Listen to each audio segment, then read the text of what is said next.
Hi guys, welcome to another episode of current affairs. आज की तारीख है 6 फरवरी 2021। हमारे दो चैनल्स हैं, पिनाकल और फ्रंटियर आईएएस, और अगर अभी तक आपने इन चैनल्स को सब्सक्राइब नहीं किया है तो सब्सक्राइब करना बिल्कुल ना भूलिएगा। साथ ही साथ इस बेल आइकन को जरूर प्रेस करना है ताकि हमारी आने वाली हर वीडियो की नोटिफिकेशन आपको मिल सके। हमारी दो वेबसाइट्स हैं, sscjlpinacle.com और baljeetdhaka.com। इन दोनों को विजिट करना बिल्कुल ना भूलिएगा। और ये सेशन दोनों चैनल्स पर सुबह 4 बजे अवेलेबल हो जाता है। साथ ही साथ for daily videos, PDF and monthly magazine आप हमारे टेलीग्राम हैंडल्स फ्रंटियर आईएएस और एसएससीजीएल पिनाकल ऑनलाइन को ज्वाइन जरूर करें।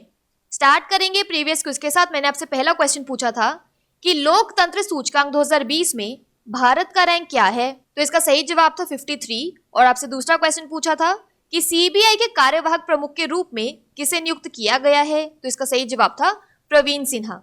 स्टार्ट करेंगे फर्स्ट क्वेश्चन। देखो आज के सेशन का, राष्ट्रीय सुरक्षा परिषद यानी नेशनल सेफ्टी काउंसिल का अध्यक्ष किसे नियुक्त किया गया है, तो इसका सही जवाब है option number B, SN Subramanyam. तो श्रम एवं रोजगार मंत्रालय यानी ministry of labour and employment ने एसएन सुब्रमण्यम को राष्ट्रीय सुरक्षा परिषद का चेयरमैन नियुक्त किया है। उनकी नियुक्ति 3 साल के लिए की गई है। सुब्रमण्यम एल&टी के सीईओ और प्रबंध निदेशक हैं। वह लंबे समय से एल&टी के बुनियादी ढांचा कारोबार की अगुवाई कर रहे हैं। यहाँ उन्हें तस्वीर में देखिए। एल&टी देश की सबसे बड़ी इंजीनियरिंग कंपनियों में से है। यह भारी इंजीनियरिंग, रक्षा और पोत निर्माण क्षेत्र में कार्यरत है। यहाँ पर एक रिवीजन की बात करें तो किस भारतीय अमेरिकी को नासा का एक्टिंग चीफ ऑफ स्टाफ यानी कार्यकारी प्रमुख नियुक्त किया गया है, तो इसका सही जवाब था भव्यालाल। नेक्स्ट क्वेश्चन देखो, वेयर अबाउट्स नामक पुस्तक किसने लिखी है, तो इसका सही जवाब है option number C, Jhumpa Lahiri. तो पुलित्जर पुरस्कार विजेता लेखिका झुम्पा लाहिड़ी की नई किताब का शीर्षक है वेयर अबाउट्स। पुस्तक पेंगुइन रैंडम हाउस के हामिश हैमिल्टन के तहत प्रकाशित की जाएगी।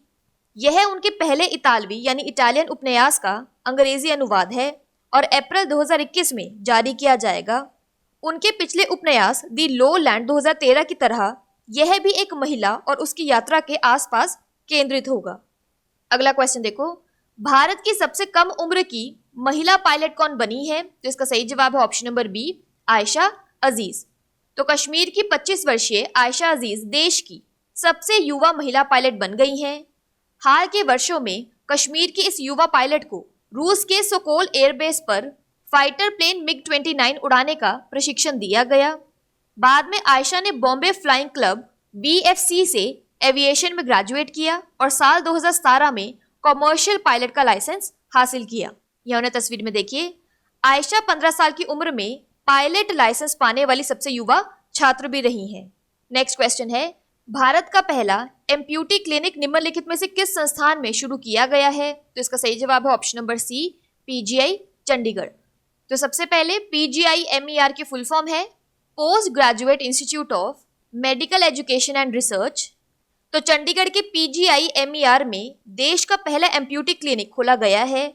एक्सीडेंट में हाथ या पैर गंवा चुके मरीजों के लिए अपनी तरह के इस पहले क्लिनिक का नाम PGI एम्प्यूटी क्लिनिक है, जिसका मुख्य उद्देश्य एम्प्यूटी मरीजों को सामाजिक, शारीरिक और मानसिक सहायता देना है। ये स्पेशल क्लिनिक इन मरीजों का डेटाबेस रखेगा। इसके साथ ही मरीजों के बीच अच्छे संबंध और उनकी समस्याओं को सामने रखने के लिए एक प्लेटफॉर्म भी देगा। नेक्स्ट क्वेश्चन है, हिंदुस्तान एरोनॉटिक्स लिमिटेड HAL ने किस कंपनी के साथ मिश्रित कच्चे माल के विकास और उत्पादन के लिए एक समझौता ज्ञापन MOU पर स्वाक्षर किए हैं, तो इसका सही जवाब है ऑप्शन नंबर सी, मिश्र धातु निगम लिमिटेड।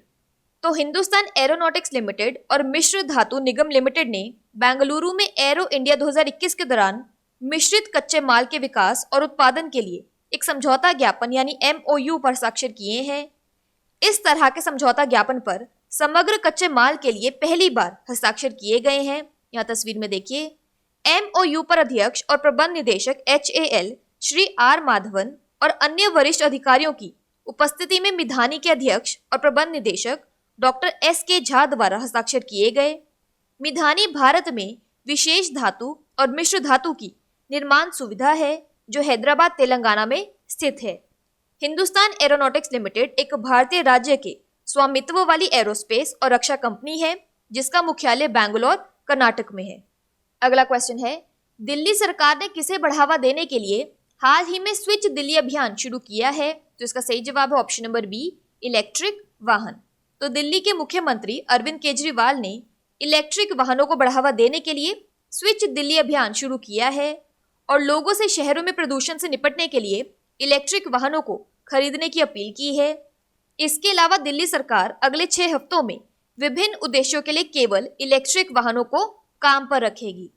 अगला क्वेश्चन है, यूनिसेफ ने कोविड-19 वैक्सीन की दीर्घकालिक आपूर्ति के लिए भारत के किस संस्थान के साथ एक समझौते पर हस्ताक्षर किए हैं? तो इसका सही जवाब है option number B, serum institute of India. तो सीरम इंस्टीट्यूट ऑफ इंडिया और यूनिसेफ ने नोवावैक्स और एस्ट्राजेनेका ऑक्सफोर्ड के टीकों की दीर्घकालिक आपूर्ति के लिए एक समझौता किया है। इस समझौते के तहत यूनिसेफ के पास करीब 100 देशों के लिए टीके की 1.1 अरब खुराकों तक पहुंच होगी। ऑक्सफोर्ड एस्ट्राजेनेका के कोविड-19 टीके कोविशील्ड का निर्माण भारत में पुणे स्थित सीरम इंस्टीट्यूट ऑफ इंडिया में हो रहा है और नोवावैक्स का निर्माण अमेरिका स्थित नोवावैक्स इंक द्वारा किया जा रहा है। संयुक्त राष्ट्र अंतर्राष्ट्रीय बाल शिक्षा कोष यानी यूनिसेफ की कार्यकारी निदेशक है हेनरिटा फोर। अगला क्वेश्चन देखो, हाल ही में किस राज्य ने पंचायत चुनावों के दौरान शिकायतों से निपटने में पारदर्शिता सुनिश्चित करने के लिए एक मोबाइल ऐप ई वॉच ऐप लॉन्च किया है? तो इसका सही जवाब है option number D, Andhra Pradesh. तो आंध्र प्रदेश के राज्य चुनाव आयुक्त ने हाल ही में एक मोबाइल ऐप ई वॉच ऐप लॉन्च किया है। इसे चुनाव आयुक्त द्वारा पंचायत चुनावों के दौरान शिकायतों से निपटने में अधिक जवाबदेही और पारदर्शिता सुनिश्चित करने के लिए विकसित किया गया है। यहाँ पर एक रिवीजन की बात करें तो जलीय कृषकों यानी एक्वा फार्मर्स के लिए भारत का पहला बहुभाषी कॉल सेंटर किस राज्य में शुरू किया गया है? तो इसका सही जवाब है आंध्र प्रदेश। बात करें यहाँ पर आंध्र प्रदेश की तो इसके डैम्स और रिवर्स में आता है श्रीशैलम डैम कृष्णा, सोमासिला डैम पेना और Polavaram project Godavari. National parks और वाइल्ड लाइफ सेंचुरीज में आता है Papikonda national park, Srisailam tiger reserve और Pulicat lake bird sanctuary. Andhra Pradesh की कैपिटल है अमरावती, सीएम है वाईएस जगनमोहन रेड्डी और गवर्नर है बिश्वभूषण हरिश्चंद्रन। नेक्स्ट क्वेश्चन है, आरबीआई के अनुसार वित्त वर्ष 2021-22 में भारत की जीडीपी वृद्धि दर कितने प्रतिशत रहने का अनुमान है? तो इसका सही जवाब है ऑप्शन नंबर डी, 10.5%। तो भारतीय रिजर्व बैंक की मौद्रिक नीति समिति यानी मॉनेटरी पॉलिसी कमेटी एमपीसी ने रेपो दर को 4% और रिजर्व रेपो दर को 3.35% पर ही रखने का निर्णय लिया है। आरबीआई गवर्नर शक्तिकांत दास ने नीति की समीक्षा की घोषणा करते हुए कहा कि वित्तीय वर्ष 2021-22 में जीडीपी की वृद्धि 10.5% रहने का अनुमान है। यहाँ पर एक रिवीजन की बात करें तो आर्थिक सर्वेक्षण 2021 के अनुसार फाइनेंशियल ईयर 21 के लिए भारत की वास्तविक जीडीपी वृद्धि दर क्या है? तो इसका सही जवाब है -7.7%। नेक्स्ट क्वेश्चन देखो, रिलायंस इंडस्ट्रीज लिमिटेड ने हाल ही में किस देश से दुनिया का पहला कार्बन न्यूट्रल ऑयल मंगवाया है? तो इसका सही जवाब है ऑप्शन नंबर सी, अमेरिका। तो रिलायंस इंडस्ट्रीज लिमिटेड ने अमेरिका से कार्बन न्यूट्रल ऑयल की दुनिया की पहली खेप मंगाई है क्योंकि यह 2035 तक शुद्ध शून्य कार्बन कंपनी बन गई है। अमेरिकी तेल प्रमुख ऑक्सीडेंटल के एक डिवीजन ऑक्सीलो कार्बन वेंचर्स OLCV ने रिलायंस को कार्बन न्यूट्रल ऑयल वितरित किया। रिलायंस गुजरात के जामनगर में एक साल में 68.2 मिलियन टन की क्षमता के साथ दुनिया का सबसे बड़ा single location oil refining complex संचालित करता है। अंबानी ने पिछले साल जुलाई में 2035 तक रिलायंस को एक नेट कार्बन जीरो कंपनी में बदलने की योजना का अनावरण किया था। बात करें यहाँ पर यूएसए की तो इसकी कैपिटल है वॉशिंगटन डीसी और करेंसी है यूएस डॉलर। बात कर लेते हैं यहाँ पर आज के सेशन के क्विक समरी की। तो नेशनल सेफ्टी काउंसिल के चेयरमैन बने हैं SN Subramanyam. Whereabouts book Jhumpa Lahiri ने लिखी है। Youngest female pilot of India बन गई हैं आयशा अजीज। इंडिया का पहला एम्प्यूटी क्लिनिक PGI चंडीगढ़ में बनाया गया है। हिंदुस्तान एरोनॉटिक्स लिमिटेड ने मिश्र धातु निगम लिमिटेड के साथ एक MOU साइन किया है। Switch Delhi campaign electric vehicles के लिए शुरू किया गया है। यूनिसेफ ने long term supply of covid vaccine के लिए सीरम इंस्टीट्यूट ऑफ इंडिया के साथ एक पैक्ट किया है। ई वॉच ऐप आंध्र प्रदेश में लॉन्च किया गया है। आरबीआई के अनुसार GDP growth in the financial year 2021-22 है 10.5%। और रिलायंस इंडस्ट्रीज लिमिटेड ने कार्बन न्यूट्रल ऑयल यूएसए से मंगवाया है। बात कर लेते हैं आज के सेशन के क्विज फॉर द डे की। आपका पहला क्वेश्चन है, दिल्ली सरकार ने किसे बढ़ावा देने के लिए हाल ही में स्विच दिल्ली अभियान शुरू किया है? और आपका दूसरा क्वेश्चन है, राष्ट्रीय सुरक्षा परिषद का अध्यक्ष किसे नियुक्त किया गया है? इन दोनों क्वेश्चन का आंसर आपको नीचे कमेंट सेक्शन में जरूर करना है। और अगर अभी तक आपने हमारे चैनल्स को सब्सक्राइब नहीं किया है तो सब्सक्राइब करना बिल्कुल ना भूलिएगा। साथ ही साथ इस बेल आइकन को जरूर प्रेस करना है ताकि हमारी आने वाली हर वीडियो की नोटिफिकेशन आपको मिल सके। हमारी दोनों वेबसाइट्स और टेलीग्राम हैंडल्स को ज्वाइन जरूर करना है। Thank you so much.